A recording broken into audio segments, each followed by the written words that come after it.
नमस्कार, आप देख रहे हैं द बिहार टॉप। मैं हूं Adeshpuri. Net UG paper leak मामले में बिहार पुलिस की ईओयू लगातार नए नए लीड ले रही है, यानी कि नई नई जानकारियां मिल रही है जो पेपर लीक को सही प्रमाणित करती है। यानी कि परीक्षा से पहले परीक्षा माफियाओं के हाथ क्वेश्चन पेपर लग चुका था, उसके उत्तर भी लग चुके थे। आपको बता दें कि कल 6 लोग देवघर से पकड़े गए, जो फरार चल रहे थे, वहां पर शरण लिए हुए थे।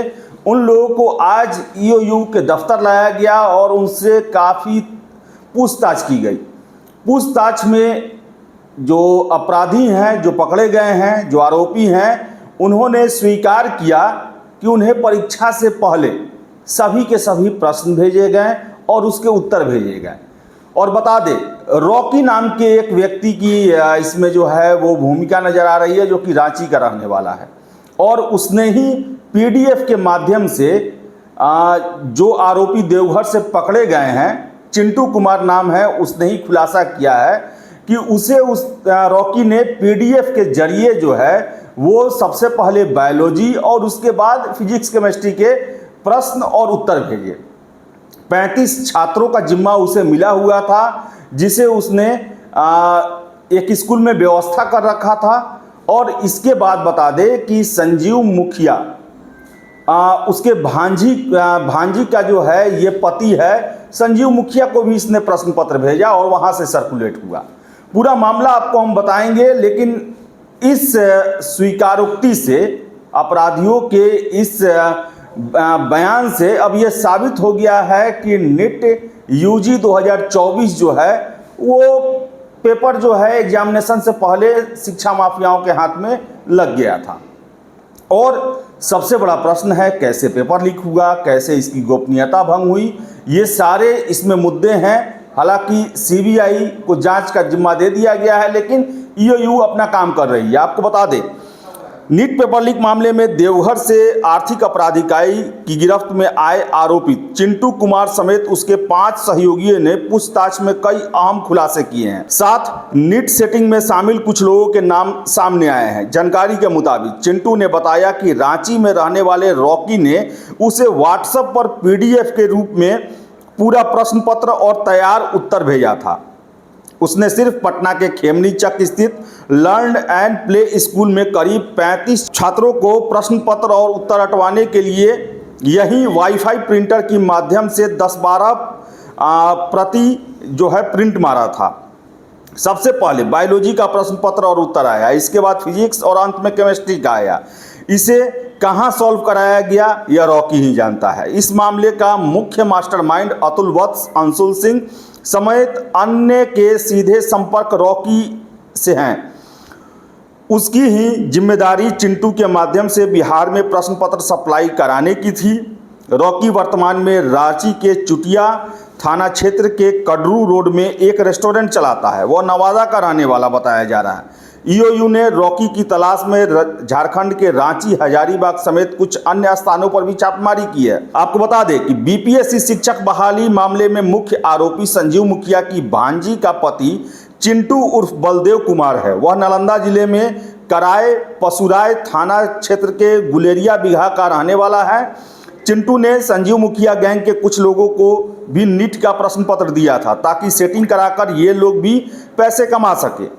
इनके कुछ छात्र भी झारखंड के हजारीबाग में परीक्षा दे रहे थे। सेटिंग के इस धंधे में संजीव, उसका बेटा शिव, चिंटू उसके साथ पकड़े गए। उसके 5 सहयोगी सभी परीक्षाओं में अभ्यर्थियों को क्लाइंट के तौर पर फंसाकर इनकी सेटिंग कराते हैं। आशंका जताई जा रही है कि पिछली नीट की परीक्षाओं में भी छोटे स्तर पर सेटिंग हुई थी।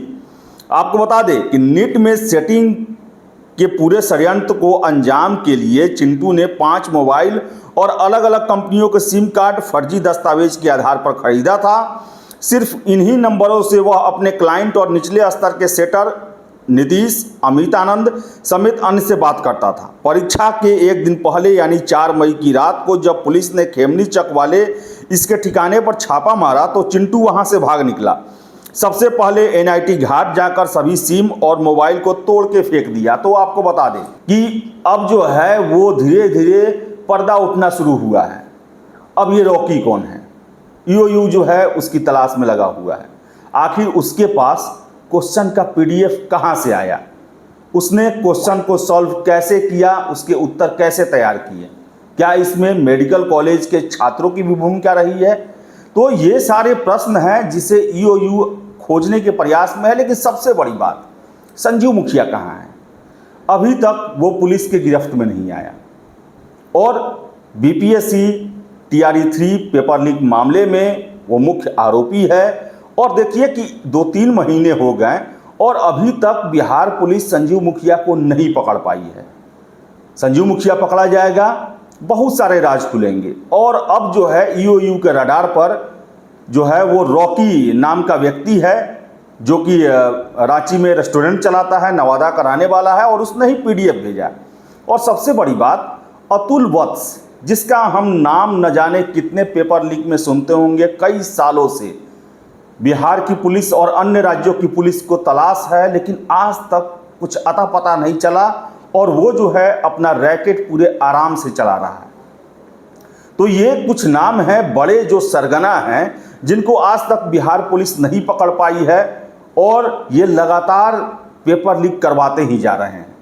तो बता दें आपको, हम सीबीआई ने पूरा मामला अपने हाथों में ले लिया है और हो सकता है कि बहुत जल्द सीबीआई की टीम बिहार में आए और जो नीट यूजी से संबंधित जांच ईओयू के द्वारा किया जा रहा है उस मामले को अपने हाथ में ले और भी नाम के खुलासे हो सकते हैं। इसके अलावा बता दें, कोचिंग संचालकों को लेकर समाचार पत्रों में ईओयू के हवाले से खबर दिया जाता है, कोई भी पेपर लीक होता है, कि कोचिंग संचालकों की भी भूमिका या फिर वो रडार पे हैं, लेकिन कभी भी उन पर कार्रवाई नहीं की जाती है। कार्रवाई करना चाहिए, क्योंकि सबसे बड़ी बात है कि कोई भी पेपर लीक होता है या फिर जो शिक्षा माफिया जो सेटिंग कराता है वो बिना कोचिंग के संपर्क के इतना बड़ा रैकेट कर ही नहीं सकता।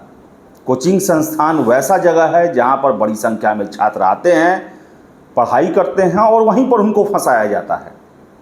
तो ऐसे कोचिंग संचालकों का नाम जो हमेशा दिया जाता है, कभी नाम उजागर किया जाए, उन पर कार्रवाई किया जाए, तभी ये पूरा खेल रुक सकता है। नहीं तो आप जान ले कि कोई भी पेपर लीक हो, चाहे बीपीएससी सिविल सेवा का हो, टीचर का हो, बीएसएससी का हो, मेडिकल का हो, कोचिंग संचालकों के साठ गांठ के बिना इतने बड़े स्तर पर खेल नहीं किया जा सकता, क्योंकि छात्र वहीं मिलते हैं, वहीं पर छात्रों को बरगलाया जाता है, सपना दिखाया जाता है और अपने जाल में फंसाया जाता है। तो आशा है कि नीट परीक्षा पूरे देश की परीक्षा है और बिहार में दूषित हुआ है। अनुराग यादव नाम के लड़का ने भी स्वीकार किया कि एग्जामिनेशन से पहले उसे क्वेश्चन और उसके आंसर मिल चुके थे और सेम टू सेम वही क्वेश्चन एग्जामिनेशन में 5 मई को पूछा गया। हालांकि परीक्षा देने के बाद वो गिरफ्तार हो गया।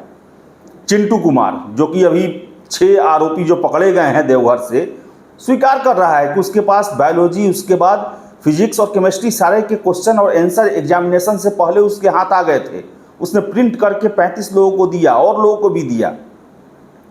तो ऐसे में एनटीए को अपने परीक्षा लेने की प्रक्रिया पर विचार करना होगा और इस परीक्षा पर भी विचार करना होगा, क्योंकि परीक्षा दूषित हो चुकी है। एग्जामिनेशन से बहुत देर पहले क्वेश्चन माफियाओं के हाथ में लग चुका है और पता नहीं कहाँ कहाँ ये सर्कुलेट हुआ होगा, कौन कौन फ़ायदा उठाया होगा इसका। तो देखिए और क्या खुलासे होते हैं। फिलहाल इस वीडियो में इतना ही। वीडियो पसंद आए लाइक शेयर करें, हमारे चैनल द बिहार टॉप को सब्सक्राइब जरूर कर ले। धन्यवाद।